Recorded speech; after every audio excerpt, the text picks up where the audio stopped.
Estudios Bíblicos Logos presenta Gran enciclopedia temática y expositiva de la Biblia.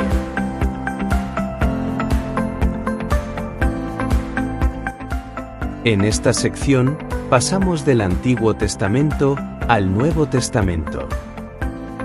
Un análisis temático acerca del canon cristiano.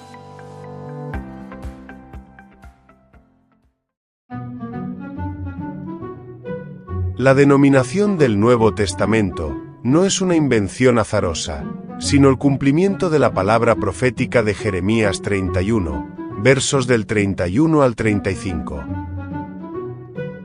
Una minoría que apenas alcanza el 2% de su población. Este nuevo pacto, sellado por la sangre de Jesucristo como se registra en Mateo 26 verso 28, constituye la columna vertebral de la fe cristiana.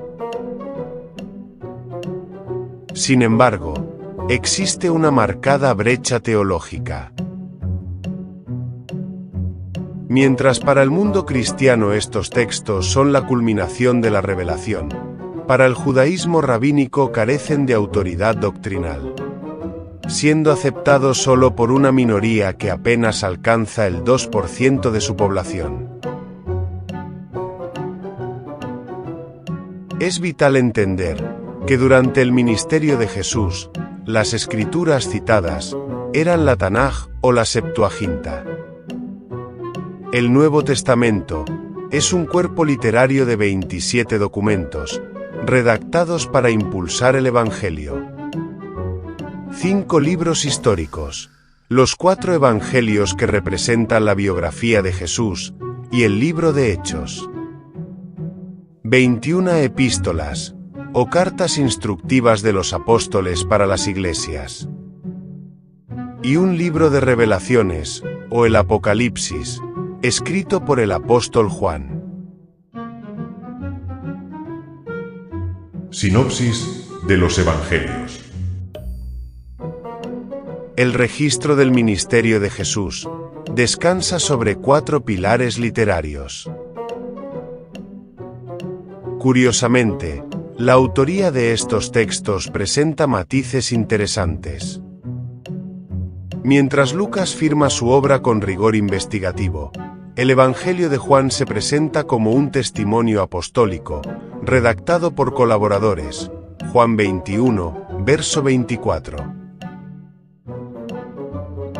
En contraste, la atribución a Mateo y Marcos surge de la tradición oral, consolidada por Papías de Hierápolis, alrededor del año 130 después de Cristo. Este hecho plantea interrogantes históricos. Si el apóstol Mateo fue testigo presencial, ¿por qué su estructura parece seguir la de Marcos, quien no fue parte de los 12? A los 3 primeros se les denomina evangelios sinópticos, debido a su asombrosa similitud en contenido y orden. Lucas, el médico e investigador, dedica su obra a Teófilo, un personaje de la nobleza romana, intentando sistematizar los hechos que otros no lograron ordenar. Por otro lado, Juan rompe el esquema sinóptico para ofrecer una narrativa espiritual y teológica, trasladando el foco de los milagros en Galilea hacia los discursos y eventos en Jerusalén. Al igual que la Torá, o Pentateuco, que constituye el núcleo sagrado de la Tanaj hebrea, los evangelios son el cimiento del nuevo pacto. Aunque se escribieron décadas después de la ascensión de Jesús, lo que explica las variaciones cronológicas entre ellos, su propósito unificado es presentar el Evangelio, palabra que proviene del griego y que significa buenas noticias. Su meta es el mensaje, la doctrina y el propósito redentor del Hijo de Dios.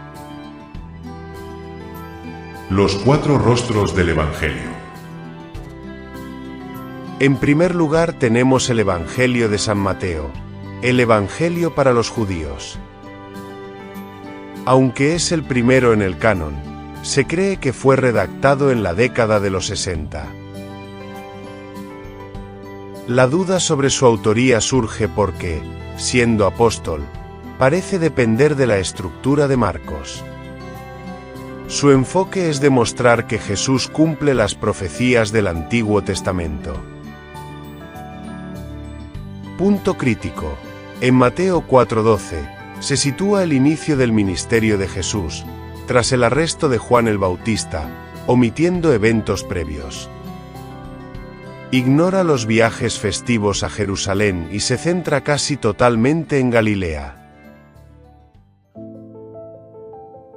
En segundo lugar tenemos el Evangelio de San Marcos, el registro primario, posiblemente el primero en escribirse, entre los años 55 al 60. Se atribuye a Juan Marcos, quien fue obispo de Alejandría. Características. Es el más corto y carece de firma. Al igual que Mateo, no mantiene una cronología veraz de los viajes a Jerusalén, basándose en la tradición oral de testigos, que recabó para su redacción. Probablemente el libro original fue escrito en arameo. En tercer lugar tenemos el Evangelio de San Lucas, el investigador metódico. Lucas era médico de profesión, como bien lo describe el apóstol Pablo, en su carta a los Colosenses, capítulo 4 verso 14. Y era nativo de Antioquía. No conoció a Jesús.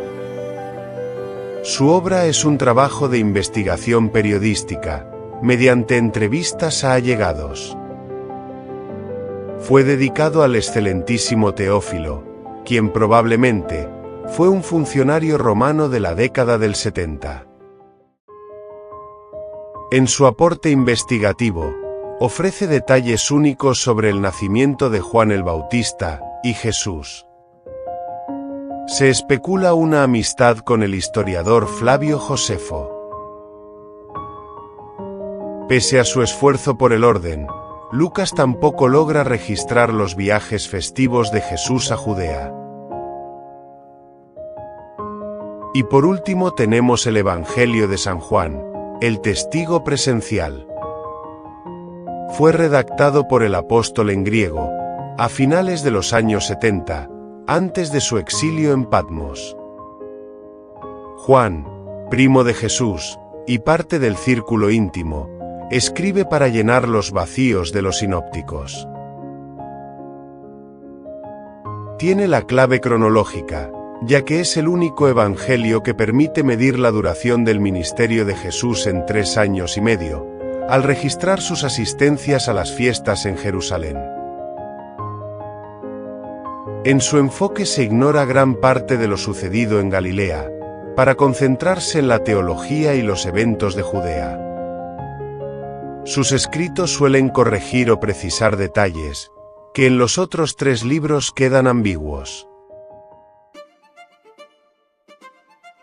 Armonía de los Evangelios.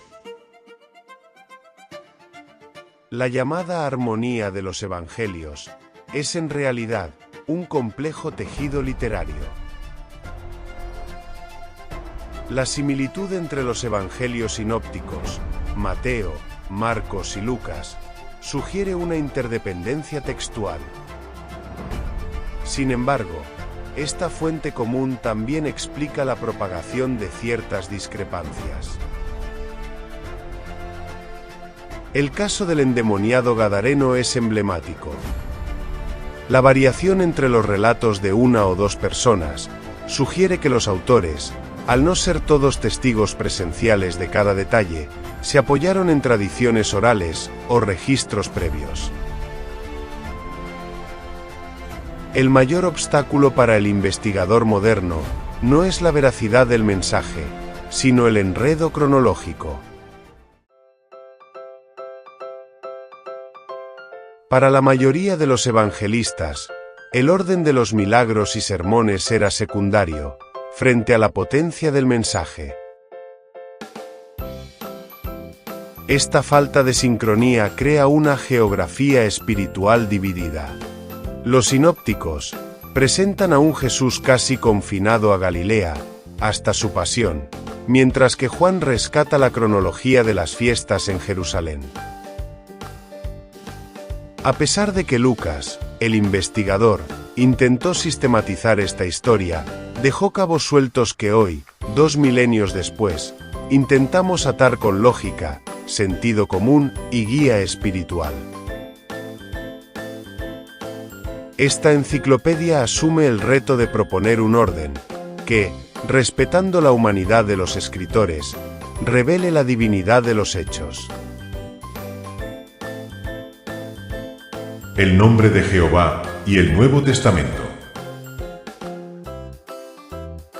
Un detalle que suele sorprender al lector es la ausencia total del nombre Jehová en el Nuevo Testamento. Esta omisión no es accidental, sino el resultado de un profundo celo religioso por el tercer mandamiento. Durante siglos, el judaísmo desarrolló una sustitución reverencial para evitar pronunciar el tetragrámaton en vano, una práctica que se consolidó en la Misná y el Talmud. El punto de inflexión fue la Septuaginta. Los traductores alejandrinos, recelosos de los motivos de Ptolomeo Filadelfo, decidieron ocultar el nombre sagrado bajo el título griego Kyrios, que significa Señor, o el apelativo Elohim.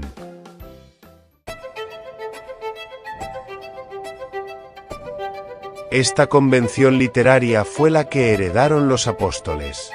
Por tanto, cuando los evangelistas citan las profecías, realizan una adaptación sistemática. En el Salmos 110, verso 1, el texto hebreo original dice: Jehová dijo a mi Señor. Sin embargo, en Mateo 22, verso 44, su escritor escribe: dijo el Señor a mi Señor. Esta precaución de los escritores neotestamentarios demuestra que el cristianismo primitivo nació y creció dentro de las normas de la piedad judía. No fue sino hasta la expansión del Evangelio en el mundo gentil, donde no existía el tabú lingüístico sobre el nombre, que el apelativo Jehová comenzó a ser reintroducido en las traducciones y el léxico de las iglesias cristianas, recuperando así la distinción que los antiguos profetas hacían entre el nombre propio de Dios y sus títulos.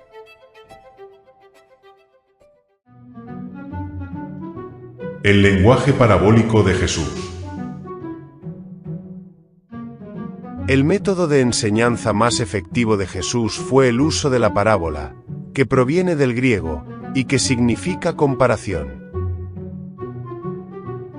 A diferencia de un discurso abstracto, la parábola utiliza la narrativa para invitar al oyente a una reflexión profunda.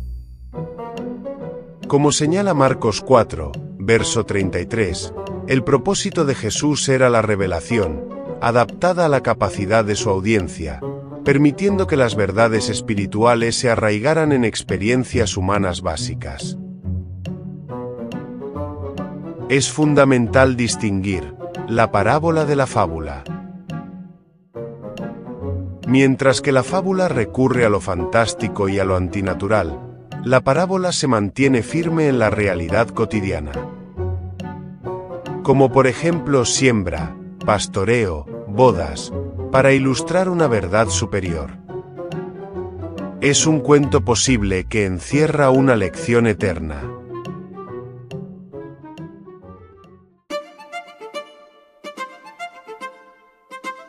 Aunque Jesús utilizó más de 40 parábolas, su comprensión no siempre fue inmediata, generando dudas, incluso, en su círculo íntimo, como bien se expresa en el Evangelio de Mateo, capítulo 13, verso 10.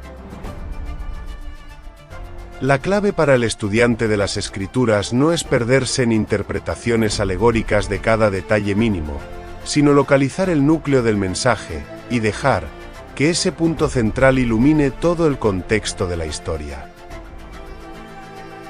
otros escritos y la era postapostólica. Tras la ascensión de Jesús, el mundo mediterráneo se inundó de literatura pseudocristiana. Los llamados evangelios apócrifos surgieron como un intento de amalgamar el evangelio con la filosofía helenística, creando relatos fantásticos que los apóstoles rechazaron tajantemente.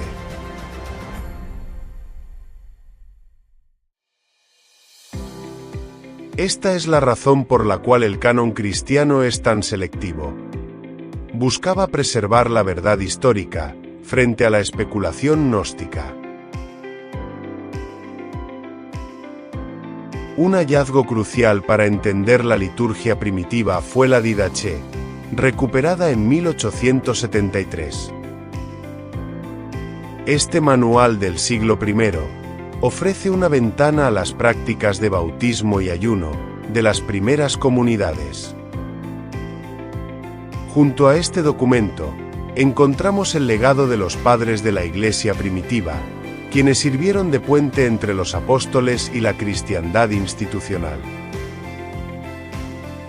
Entre las figuras clave de la era postapostólica, tenemos la conexión directa de Clemente de Roma, año 60 después de Cristo, colaborador de Pablo, como bien se expresa en Filipenses 4, verso 3.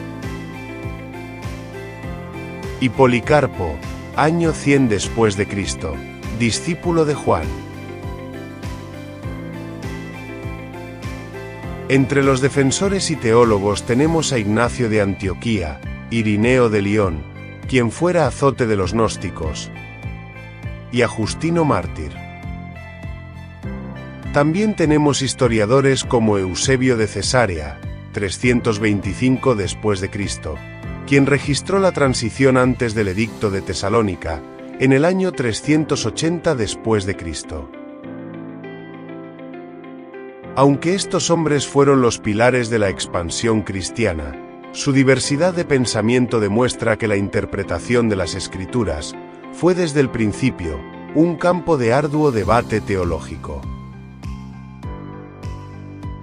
Traducciones de la Biblia cristiana. Durante el siglo II, los cristianos enfrentaron el reto de unificar los escritos sagrados en un solo libro. Este proceso implicó fusionar la Tanaj, usando la estructura de la Septuaginta, con los nuevos escritos apostólicos. Para el Nuevo Testamento, el criterio de selección fue riguroso. En medio de un mar de evangelios, protoevangelios y cartas apócrifas, influenciadas por el gnosticismo y la metafísica griega, el canon cristiano finalmente oficializó los 27 documentos que conocemos hoy. La Vetus Latina. El resultado de traducir este compendio al latín se conoció como la Vetus Latina, que significa la vieja latina.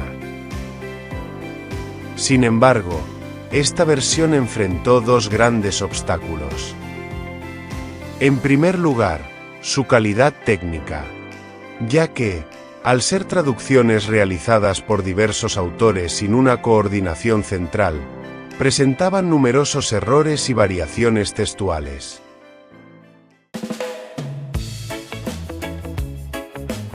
Su segundo obstáculo fue su lenguaje, ya que fue redactada en un latín clásico, o el estilo de Cicerón, una lengua literaria y elitista que resultaba muy difícil de entender para el pueblo común y los cristianos de las provincias.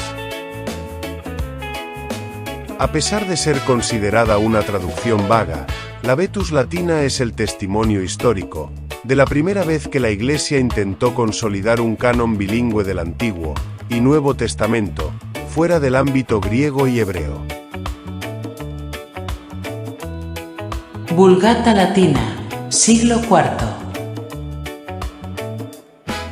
La creación de la Vulgata Latina representó el primer esfuerzo sistemático por democratizar la lectura de las Escrituras. Ante la complejidad del latín clásico de la Vetus Latina, Eusebio Jerónimo, mejor conocido como San Jerónimo, recibió el encargo de verter la Biblia al latín vulgar, el idioma del pueblo. Este proceso de traducción, que duró desde el 382 hasta el 405 después de Cristo, no solo fue un acto de fe, sino una proeza filológica. Jerónimo se trasladó a Belén para consultar fuentes hebreas originales, evitando así depender exclusivamente de las copias griegas.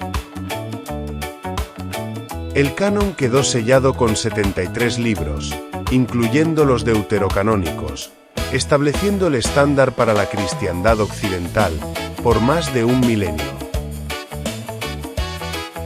Esta obra monumental, preservada celosamente por escribas y monjes, fue la elegida por Johann Gutenberg en 1452 para inaugurar la era de la imprenta.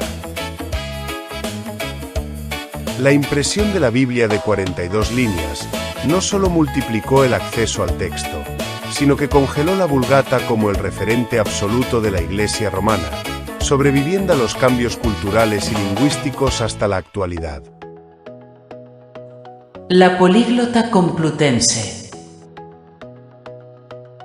Bajo el patrocinio del cardenal Francisco Jiménez de Cisneros, 1436 a 1517, la Universidad de Alcalá, Complutense, inició en 1502 un proyecto monumental. Fue la primera Biblia en presentar el texto en 3 columnas: hebreo, griego y latín. Aunque fue terminada en 1517, y fue el mayor monumento tipográfico del Renacimiento español, no sería distribuida, sino hacia el año 1521, cuando se imprimieron 600 ejemplares, tras la aprobación del Papa León X. Textus Receptus, de Erasmo de Rotterdam. Erasmo de Rotterdam, 1466 a 1536, publicó en 1516 su Nuevo Testamento en griego. En su principio, utilizó manuscritos de la tradición bizantina del siglo X. Su legado fue la base para la Biblia de Lutero y la Reina Valera. Dato crítico: Erasmo incluyó la coma juanina de la primera carta de Juan, capítulo 5, verso 7, en su tercera edición bajo presión eclesiástica, a pesar de no hallarla en los manuscritos griegos más antiguos. Los textos críticos. Siglos después, el hallazgo de códices mucho más antiguos, de los siglos IV y V, revolucionó la hermenéutica. Estos textos suelen ser más breves porque carecen de añadiduras posteriores. Versiones de la Biblia Reina Valera. Este apartado es el corazón de la historia de la Biblia en nuestro idioma. La transición de la Biblia del oso a la Biblia del cántaro no es solo un cambio de nombres, sino el relato de una fe heroica que desafió la prohibición de las lenguas vernáculas, para poner la palabra de Dios al alcance del pueblo hispano. La Biblia del oso, 1569. Fue la obra maestra de Casiodoro de Reina, quien trabajó 12 años en su traducción. Publicada en Basilea, Suiza, el 28 de septiembre de 1569. Su nombre se debe a la ilustración de un oso lamiendo un panal en la portada, marca del impresor Matthias Apiarius. Se usó para camuflar el contenido sagrado y evitar la persecución, ya que traducir a lenguas vulgares era delito. Fuentes. Reina utilizó los textos masoréticos para el Antiguo Testamento y el Textus Receptus para el Nuevo.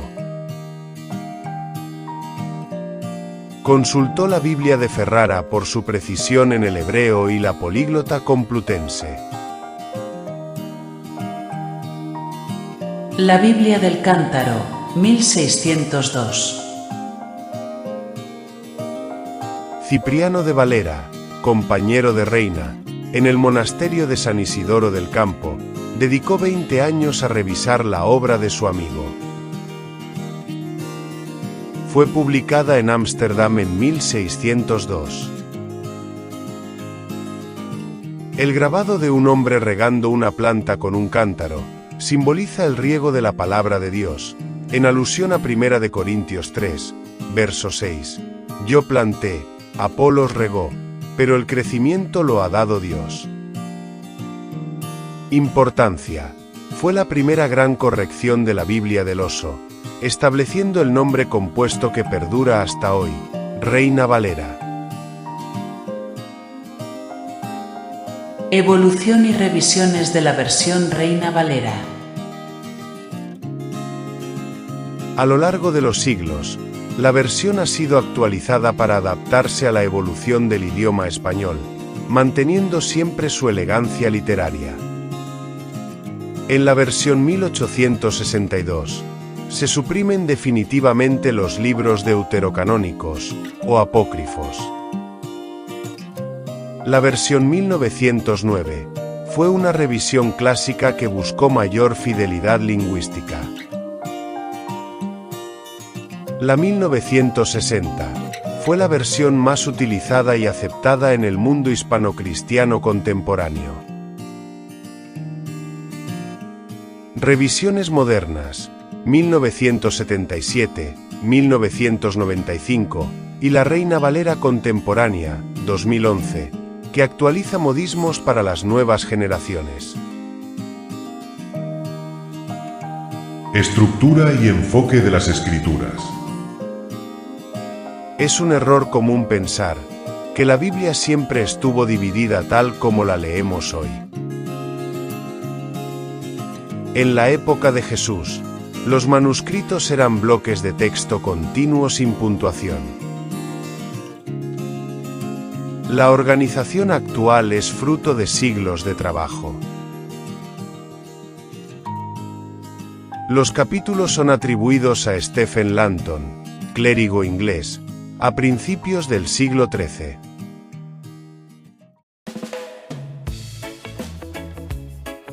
La Biblia suma un total de 1189 capítulos, 929 en el Antiguo Testamento y 260 en el Nuevo Testamento. Los versículos fueron posteriormente introducidos por el humanista francés Robert Estienne, a mediados del siglo XVI. En la versión Reina Valera 1960, la Biblia cuenta con 31.113 versículos. Nota: la cantidad de versos puede variar. Las versiones basadas en el Textus Receptus suelen tener más que las basadas en textos críticos. Análisis de densidad histórica. Resulta revelador observar cómo Dios distribuyó la narrativa en el espacio-tiempo bíblico. Primero, la prehistoria bíblica. Los primeros 26 capítulos resumen 2185 años de historia, lo cual representa apenas un 2,2% del texto escrito. Segundo, el enfoque en Israel. 1121 capítulos se centran exclusivamente en la nación de Israel, abarcando unos 1370 años de historia, los cuales representan el 94,3% de toda la Biblia. Tercero, el paréntesis de Job. Existen 42 capítulos dedicados a Job, es decir, un 3,5% del total del texto bíblico. Un hombre que probablemente no era israelita, sino que fue descendiente de Esaú, de la tierra de Uz, cuya historia transcurre en apenas unos días o semanas.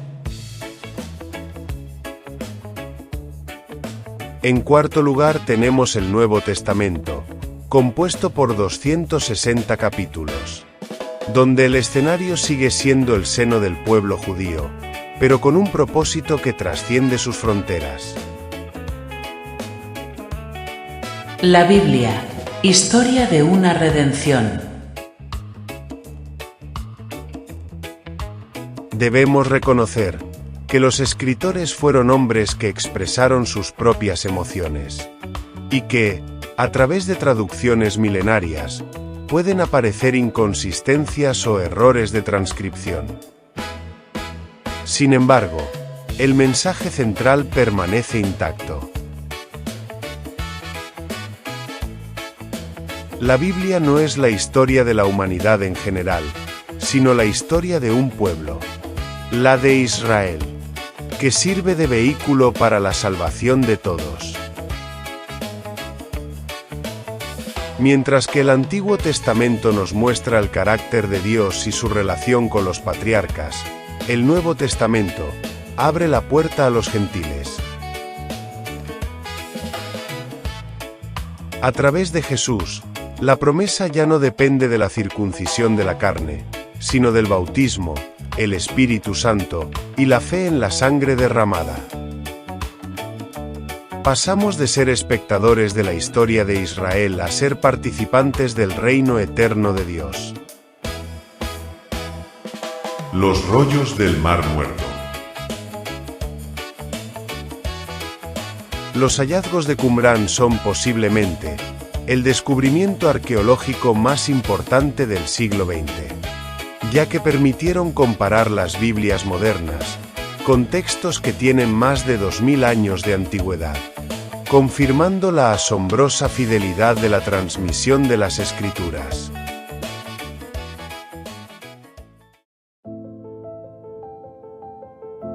El descubrimiento de los manuscritos de Qumrán, en 1946, revolucionó nuestra comprensión de la Biblia. En total, se recuperaron 972 documentos en 11 cuevas distintas, los cuales habían permanecido ocultos durante casi 2 milenios. Estos textos, que datan desde el siglo III a.C. hasta el año 66 después de Cristo, ofrecen una ventana única al judaísmo del Segundo Templo y a la pureza de la transmisión del texto sagrado. La autoría de esta biblioteca se atribuye a los esenios, una comunidad judía ascética que buscó refugio en el desierto.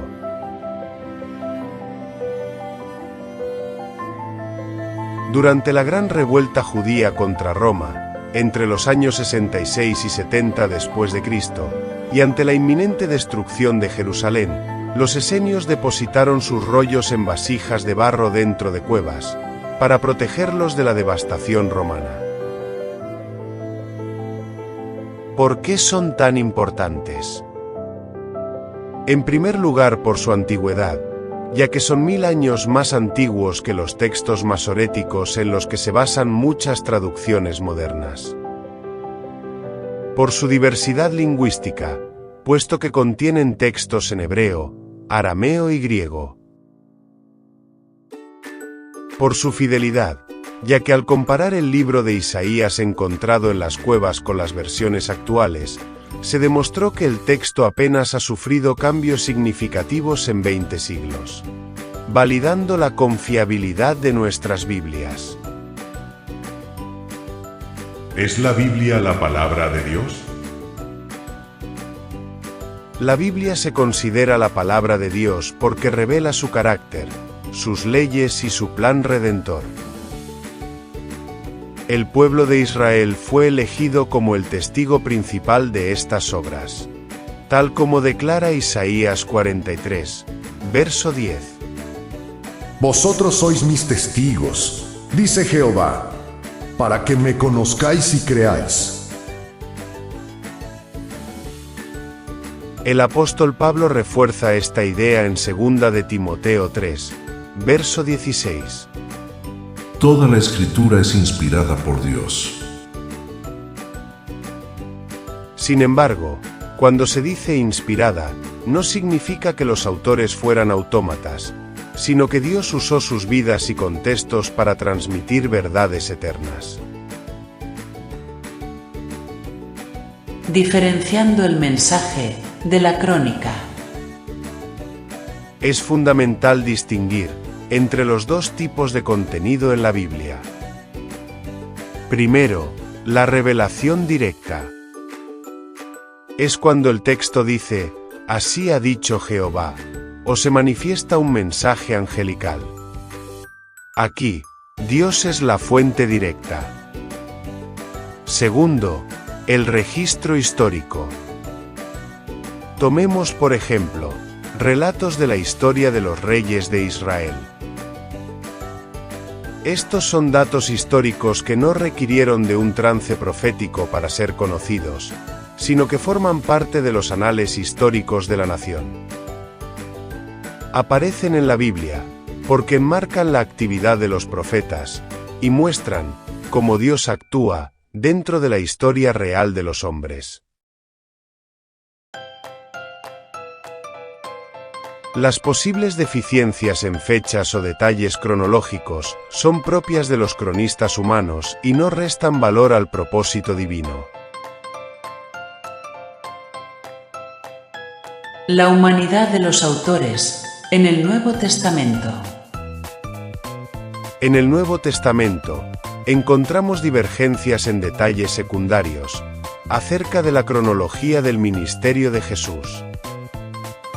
Mateo y Marcos sitúan el inicio del ministerio tras la prisión de Juan el Bautista. Mientras que por otro lado, el apóstol Juan muestra una predicación previa, antes del arresto del Bautista.